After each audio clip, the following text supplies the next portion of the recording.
You will keep becoming that weirdo in public if you don't understand how to maximally create and work with these three forms of communications. So that by the end of this video, you will be very certain and bold to talk to someone around you, to talk to that person that you've been having that mindset like, oh, I can't talk to this person, this person is not maybe listening to me. How do I get this person interested in me, right? And so that is where the first problem starts from, right?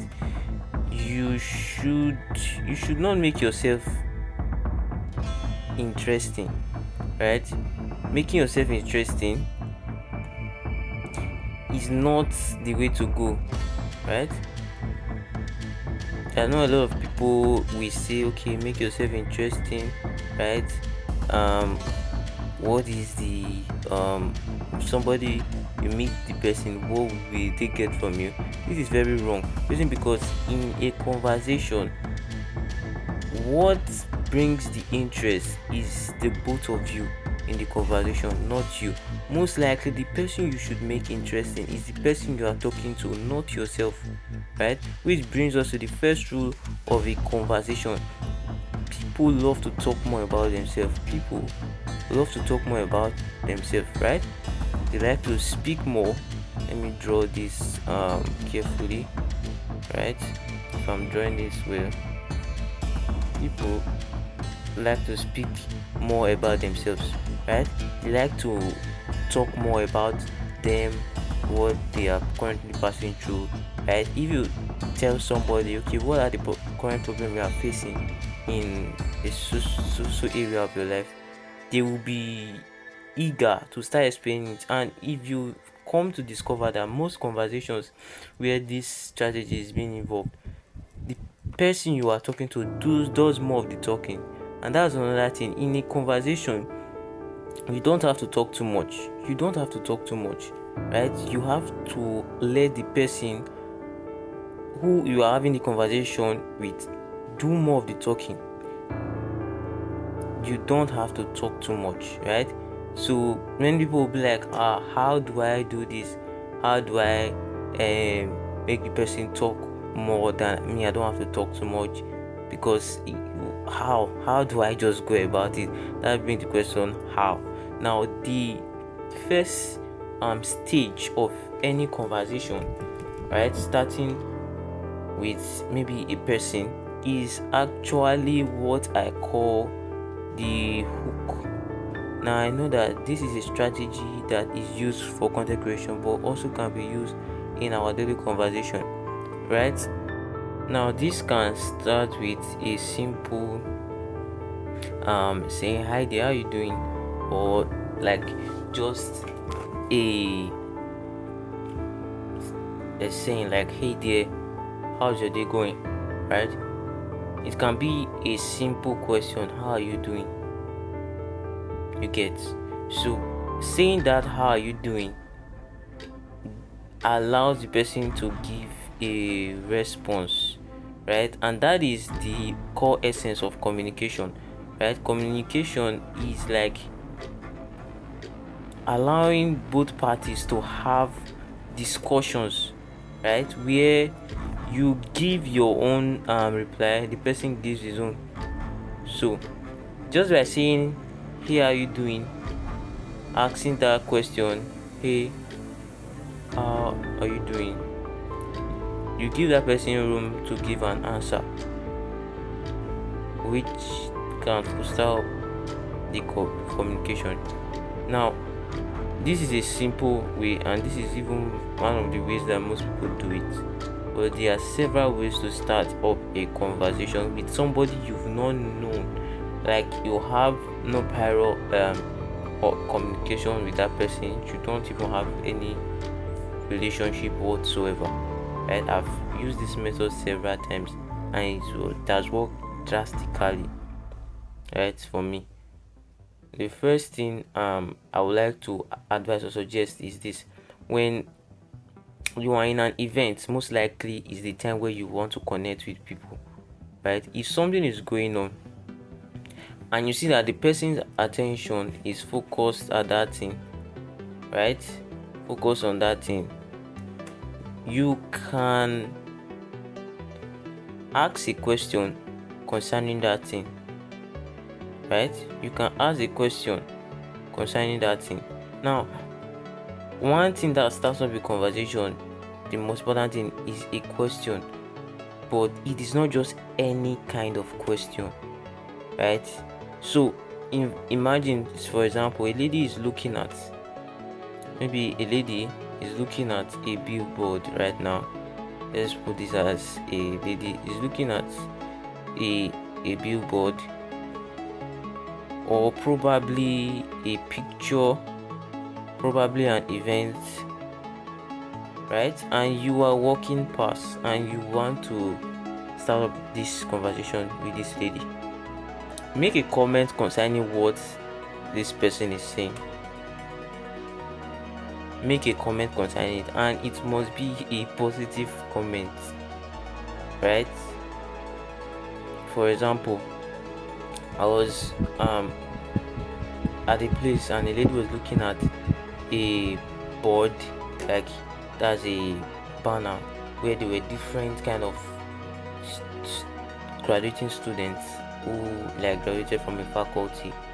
So I just simply walked to her and I said, how many of them do you know?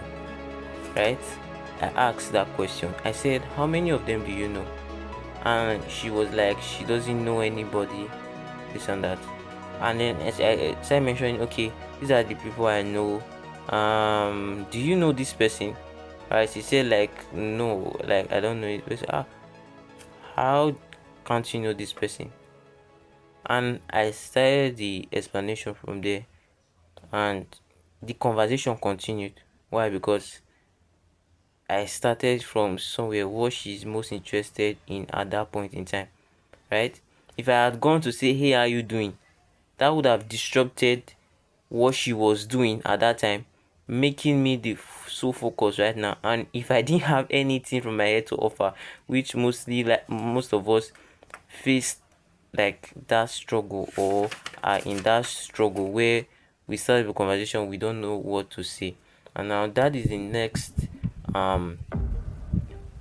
phase we'll be going to, or stage in a conversation. The next stage is actually continuing the conversation, because most of us start conversation, we know how to start the conversation, but how do we continue a conversation? And it's very, very simple, right? It's asking not closed end questions, but asking open end questions. So you can say, okay, what's your name? Amaka.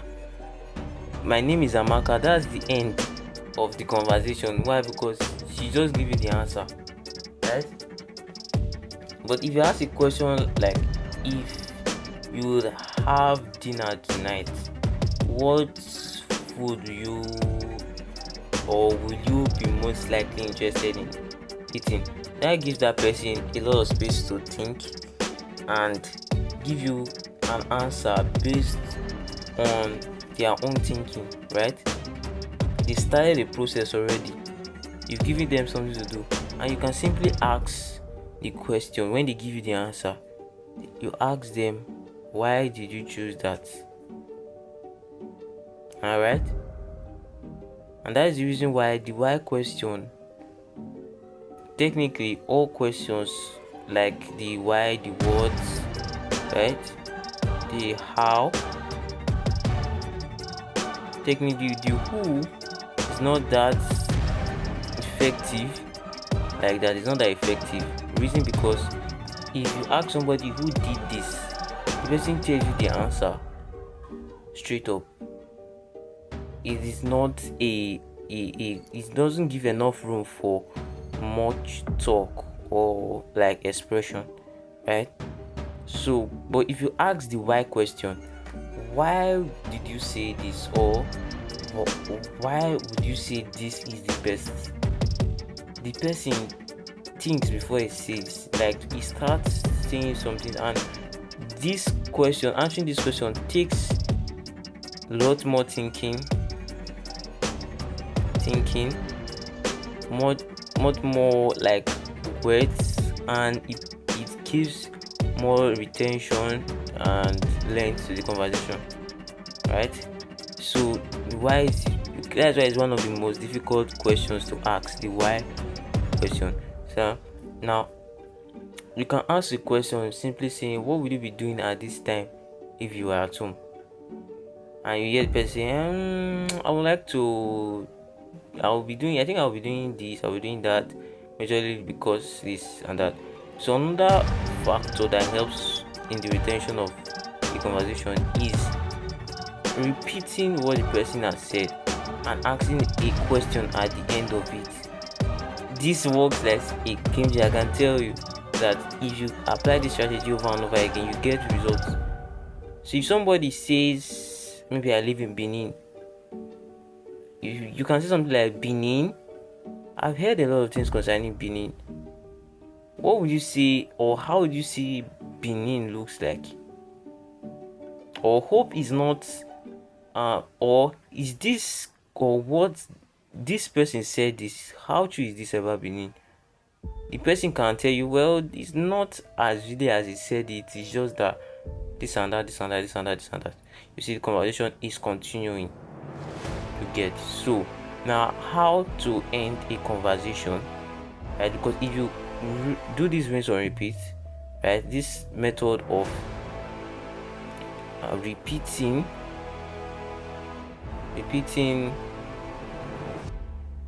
a person's statement, if you do this over and over again, right, if you do this over and over again, you will get your desired outcome, which will be more length in the conversation. So that is basically it. Now, to end the conversation, you can simply say things like, wow, we had a great conversation today, right? Wow, we had a great conversation. So that will give you like a nice wrap up to any conversation, or we had a good time together. Hopefully we'll get more time to spend maybe in future. And you can share your name. Possibly one of the things you should remember, this will help you when continuing the conversation later on, maybe in the future, is the name of the person. I usually have a book where I write the name of people. You should have this, like a short book where you write the name of the person, and you revisit that book like every once in a while, so that you remember the name. When somebody is at a distance, what the person cares about is what you know about them. So if you call their name on the instant or the get-go, they will always reply and they may remember you, which will lessen the barrier of, okay, who's this person? Am I safe? Because they'll remember you and they know they had a conversation with you.